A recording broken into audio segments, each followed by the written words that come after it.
4. Summer 878. I'll get beaten if I bring back rotten herring. Osrith called down to Gert, the fisher-boat's boy at the quay from the lower wall of the castle. Take them back and bring fresh ones. The flaxen-haired boy stared up at Osrith, his big round eyes staring at her, disappointed. Bring better fish and I'll come down. Osrith called, then darted away from the wall and hid in the shadow. It was not true that she would be beaten. If the cook so much as laid a hand on her she would hit him back. But Glimmery, the huge, bad-tempered man, had never raised as much as his voice to her from the first day King's General Sainid had deposited her with the servants, her father's sword in the cellars with the rest of the armory. Within an hour of the battle ending, with victory to the Picts, Osrith had been taken into Dunnottar Castle by Sainid, shown her duties, her corner to sleep in and a plate of food.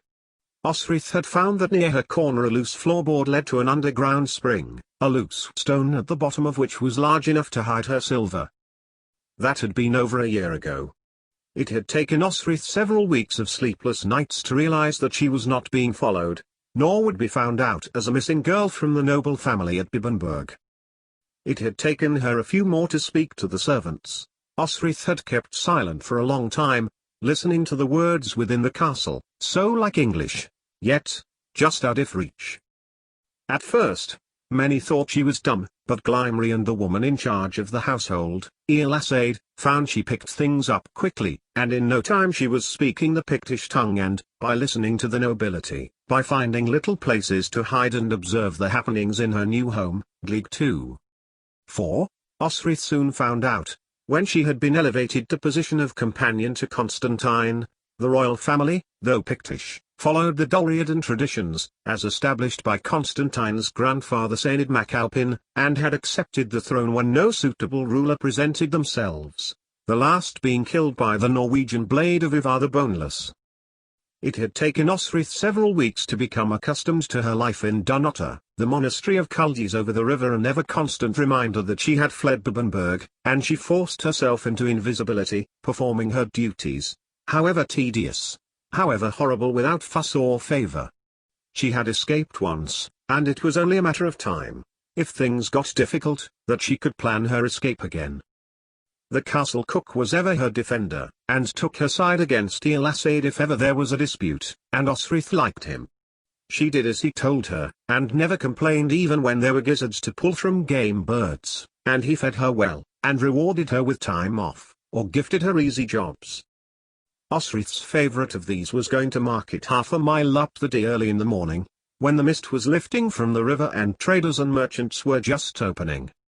She walked amongst the ordinary folk, listened to their speech, smelled the vapors from manufacturers, leather workers, blacksmith and herbal stores. She talked to traders, merchants, men and women alike, including the folk whose tongue spoke words of a forbidden following, that of the earth and sky and sea.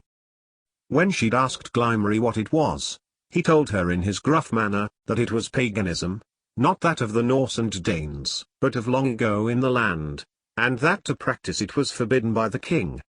It is against Christianity, he had told her. They have resisted God's word, they are damned. Osrith was also free to read, as she used to at Bibbenberg, in Dunnottar's chapel, delighting in finding in books the same words, the same tales, of the Romans, and the coming of her people, those from Jutland and Frisia, of Angleland and Saxony. In these texts, Osrith found, though the Latin words told the stories, a translation in Cymric existed.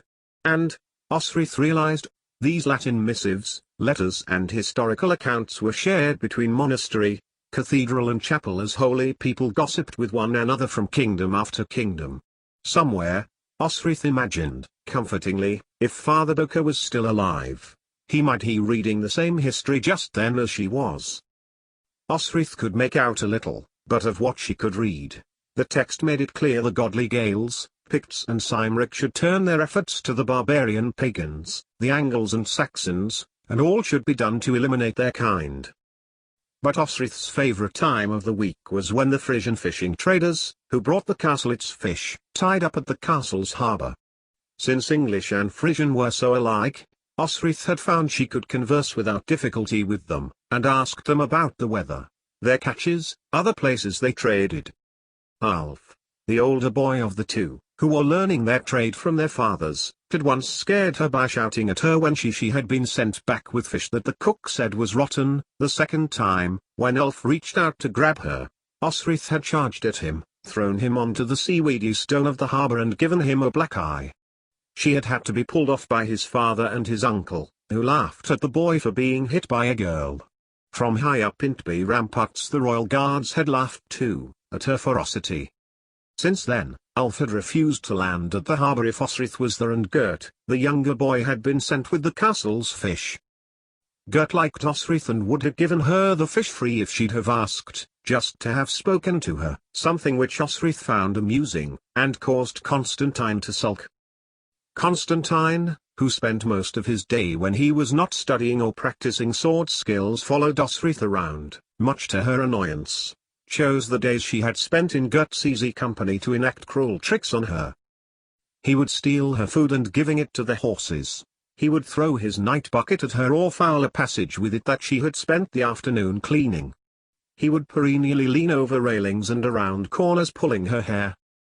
His cousin Domhnall had once found her shut out of the castle one cold, rainy night and, when he had persuaded her to talk, got out of her that it had been Constantine who had ordered her outside to collect his sword that he'd left out, and had barred the gate, laughing at her as she got drenched. But, spending more time with Constantine was the reason she had been summoned to see the king one early summer's morning. Osrith had been terrified as Sainid took her to the throne room.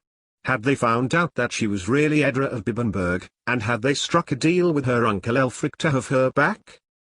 But instead, she was being withdrawn her from many serving and cleaning duties, except for help in the kitchens. Instead, the black-haired, pale-faced king looked at Osrith with his grey eyes and then at his son, Constantine, Wild's heir. Domhnall explained that she was to come whenever Constantine required, and would have a room of her own close to his. And you should teach him the sword skills that have been taught to you. Domhnall laughed, as King dipped his head in acknowledgement of these decrees. And so she had. It was not as taxing as scrubbing, cooking, sewing and cleaning, and she had been given a new set of clothes, leather, with new wool undergarments, but it certainly was not as quiet. But, despite all this, Osrith could not shake the shadow of suspicion that she felt on occasions, when a conversation between two nobles, or a noble and a monk, disappeared around a corner as she approached. As the months wore on, summer gave way to a mellow autumn and a crisp winter, and Osrith reasoned that if she was to be used in a trade with her uncle, it would be done by now. "I'm coming, Gert," called Osrith, from the balustrade's crenulations that morning. From the stone steps, Constantine pulled a face, then threw a stone down to the fisher boy, which hit him hard on the cheek. Osrith had got down to the harbour just as Gert let up a howl in pain, his blue eyes reddening and filling with tears as he held a hand to his face. By the time she had got across to Gert, he had boarded the fishing boat, leaving no fish behind. "Why did you do that?" demanded Osrith, as Constantine sloped down the steps, his mouth curved into a smirk, like his father the king. "He wants to touch you," Constantine complained. "He wants to kiss you." "He talks to me, and likes to touch my hair, Constantine," Osrith protested. "He is only a boy." "A boy who wants to hump you," Constantine grumbled, moodily, his pale grey eyes fixed on her. Osrith laughed, combing her golden blonde hair behind her ears. "No one will do that, I will kill them first." Then she scowled back at Constantine. "Now, I haven't got any fish to take to Glimmery." She lashed out at him. Constantine, who only just moved out of the way in time to avoid the strike. "You have to come with me," Constantine demanded, looking triumphant in the direction of the retreating fishing boat. "Domhnall wants to speak to you." 88,888,888.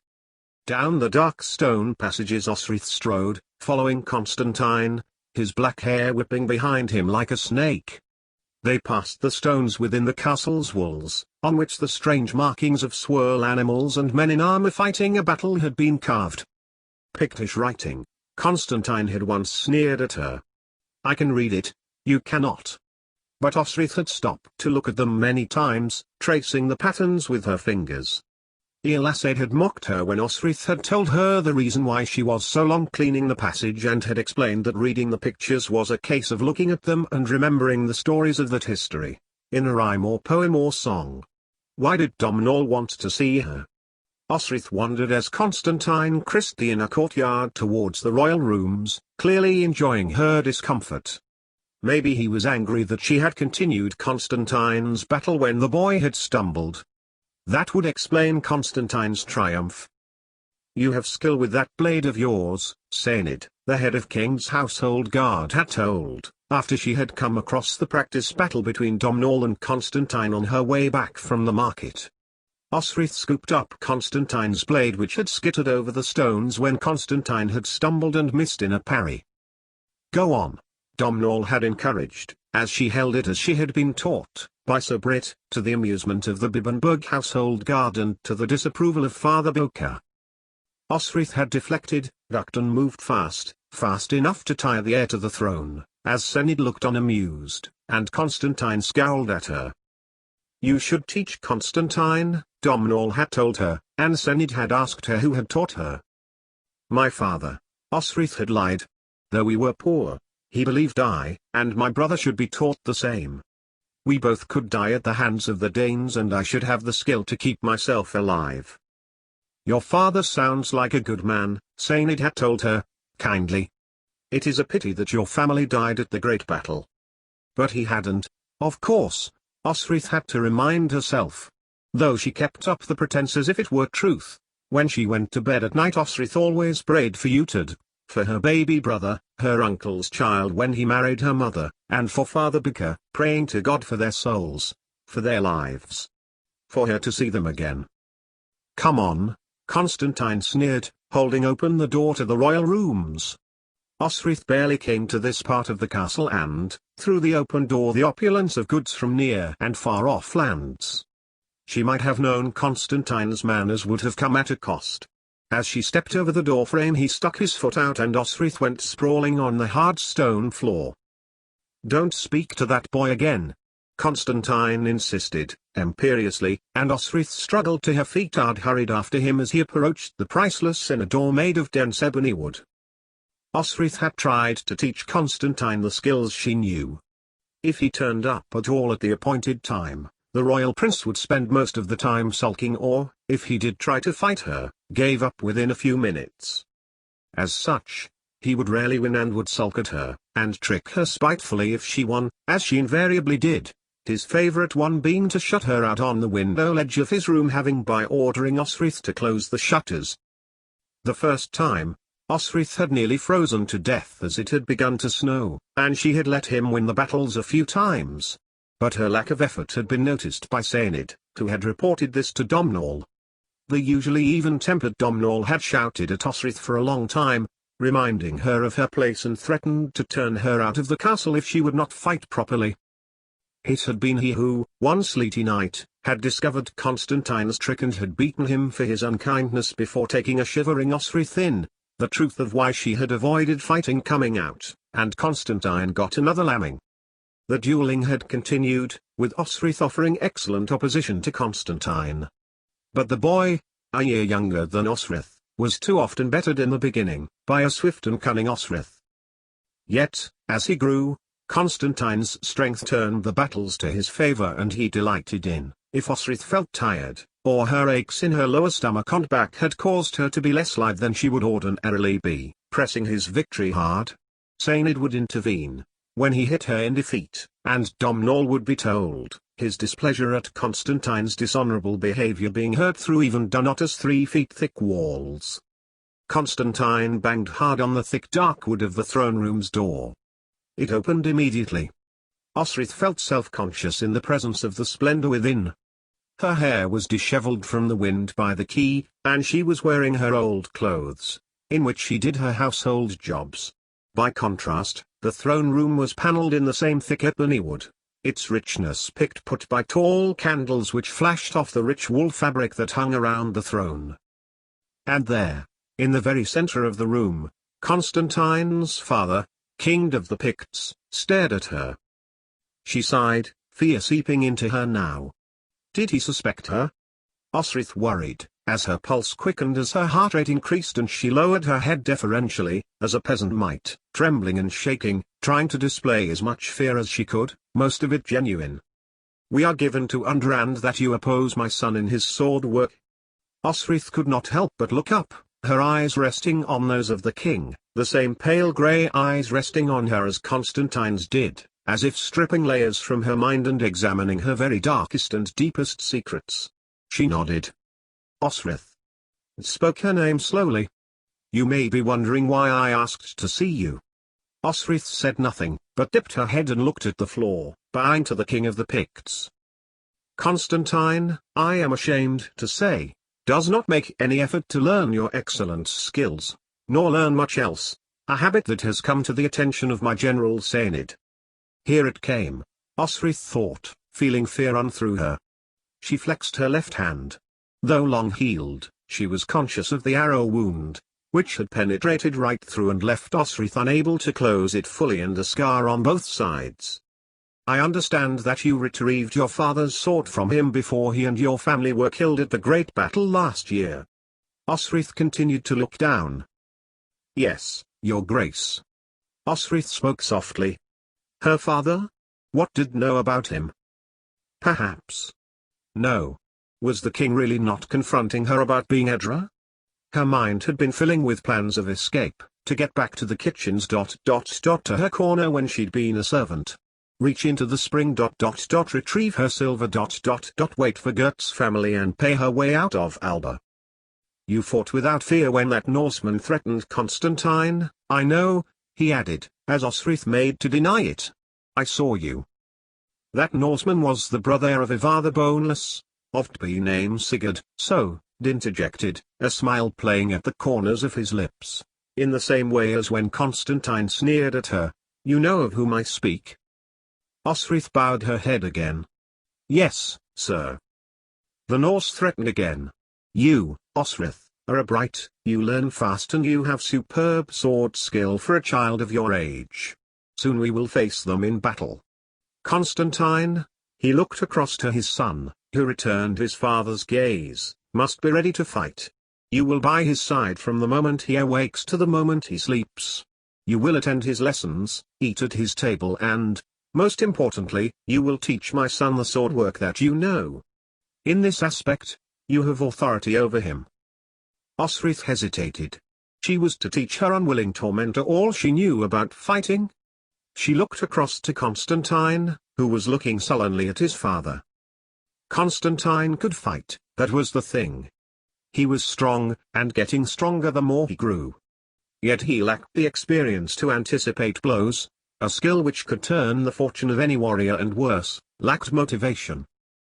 Then, it is agreed, Domhnall confirmed, as his 11-year-old cousin began to storm in protest. You will begin tomorrow, Osrith. 88,888,888. A month after being appointed Constantine's constant companion, a storm, breaking the heat of the night, rumbled across the sky. From her tiny room, Osrith opened her drowsy eyes. She did not mind the tasks, eating meals with the sullen prince nor lessons with him, and it had been quite satisfying instructing him how to hold his sword and how to swing it, as she herself had been taught, knowing she could shout at him to behave and not get into trouble herself. But, by heaven, the days were tiring. That day, for example, as well as instructing him on planning an attack, Osrith had also been in the chapel where a monk, Owen, had taught Constantine the history of Pitland and discussed the country's allies. Eochaid, a cousin of was king of the Strathclyde Cymric, Osrith learned, and that as well as related to Constantine, Bride, king of the Picts, had defeated Ecgfrithiding, 200 years before, then married his sister. Osrith was amazed, and more amazed still to think that she and Constantine were distantly related. Then you will be king of the Picts and Gaels? Osrith had asked Constantine, as Owen retreated to fetch another manuscript. I will be, Constantine replied, his voice, for once, reasonable. But there is trouble. My uncle's bastard son Giric claims Pickland. His mother was a Pictish lady of Pride's line, and since my father was Dalriadan, a lot of people would like Giric to be king rather than Domhnall, or me. Constantine touched the manuscript. Yet, my father wanted what his father wanted. My grandfather wanted to rule over all of Alba, a ling of kings. He got his chance for the Pictish throne when the Norse invaded. Only the Dalriadans, Tby Gaels, have the resources to fight. To keep on fighting, we have support of the church. Constantine picked up the manuscript and traced the letters with his fingers. Strathclyde and Pickland have too many heathens. We Gaels have always sworn, on oath to St. Columba, to destroy out heathen practices. Groves burned, temples pulled down, and so on, under pain of death. Yet, too many live amongst us, in plain sight, hiding their resistance to Christ. What? Constantine added, scornfully. Osrith was staring at him, open-mouthed. You think I am adult and don't know anything? Try applying the same to your sword, Osrith chided, and was rewarded with the book slammed down onto her arm. This resulted in Osrith grabbing Constantine by the forearms, throwing him to the floor, where he fought to he free, and they'd rolled across the flagstone floor, whereupon the monk Owen had thrown a jar of manuscript water over them both. With days like those, it was no wonder that Osrith found herself closing her eyes as soon as her head touched the straw mattress, dreaming of nothing until the next day came in a flash. The thunder rolled again, louder this time, and accompanied by a distant crackle of lightning. It was then she heard it, a sound not unlike a distressed cat might make, yowling and calling as if in pain. Osrith opened her eyes again and sprung out of bed, padding over to her door, clad in her cotton undergarments, long on her arms and legs, which she rolled up to save her falling on them.